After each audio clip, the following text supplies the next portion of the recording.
जम्मू में ड्रोन हमले में ना नुकसान हुआ न जान गई, लेकिन यह समझना बहुत जरूरी है कि वहां हुआ क्या और आगे हमें क्या करना है। इतना तो समझ में आ गया कि ड्रोन यानी कि एक बड़े से खिलौने जैसा उड़ने वाला हवाई जहाज कह लो या हेलीकॉप्टर कह लो, इन उड़ने वाले जहाज में बम बांध दिए गए और इनको भेज दिया बम लगाकर हमला करने के लिए। नॉर्मल हवाई हमले में पायलट वाला हवाई जहाज चाहिए होता है। यह यूं समझिए कि बिना पायलट वाला एक छोटा सा खिलौना टाइप का जहाज आया और धमाका कर गया। लेकिन ये ड्रोन आए कैसे? जब उड़ते हुए आ रहे थे तब पकड़ में क्यों नहीं आए? क्या ये वैसे वाले ड्रोन थे जैसे आजकल शादियों की वीडियो शूटिंग में इस्तेमाल होते हैं, रिमोट कंट्रोल वाले खिलौनों जैसे? अगर वैसे थे तो उनको कौन रिमोट कंट्रोल से चला रहा था?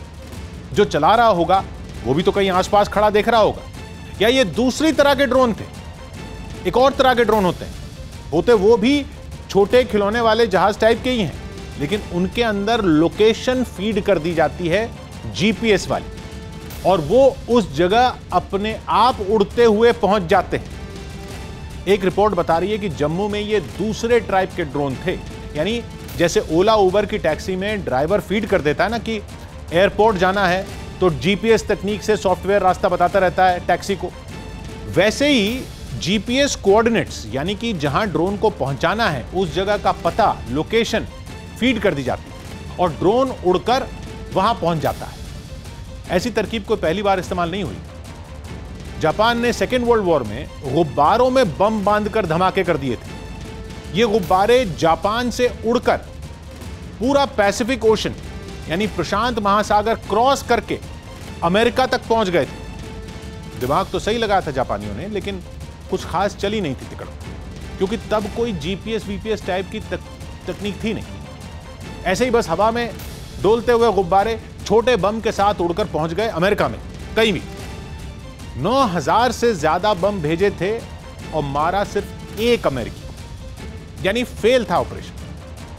लेकिन अब ये आजकल वाले ड्रोन ऐसे नहीं है कि अंधेरे में तीर चला रहे हैं। यहां नोट करने वाली बात यह है कि जम्मू में जो आए वो मिलिट्री वाले ड्रोन भी नहीं थे शायद। रिपोर्ट यही कहती है कि ये कमर्शियल ड्रोन थे।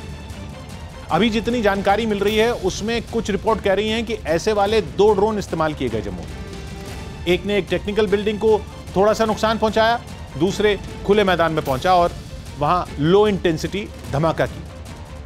ये पकड़ में इसलिए नहीं आते क्योंकि ये बहुत नीचे उड़ते हैं।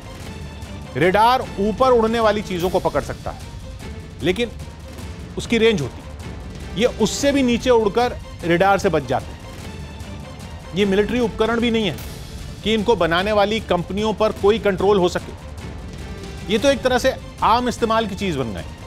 शादी वादी के वीडियो वालों के पास भी होते हैं, तो आप समझ लीजिए कि ये कुछ ही हजार रुपयों में मिल जाते हैं। लेकिन जम्मू में अगर ये जीपीएस फीड करने वाले ड्रोन थे तब एक काम हो सकता है।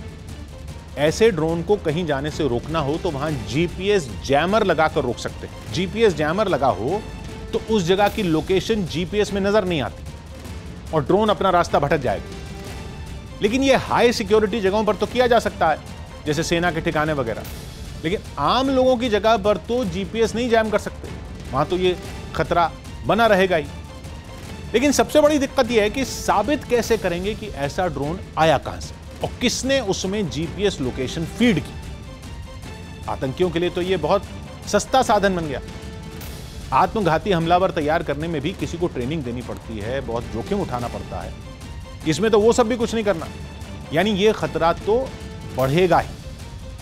हमारी सेना के लिए हथियारों की रिसर्च करने वाले डीआरडीओ ने एंटी ड्रोन सिस्टम तैयार तो कर लिया है।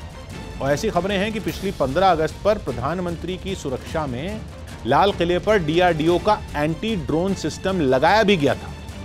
इसमें लेजर हथियार लगा हुआ था, जिसकी किरणें आसपास उड़ रही ड्रोन के इलेक्ट्रॉनिक सर्किट को ही नष्ट कर देती।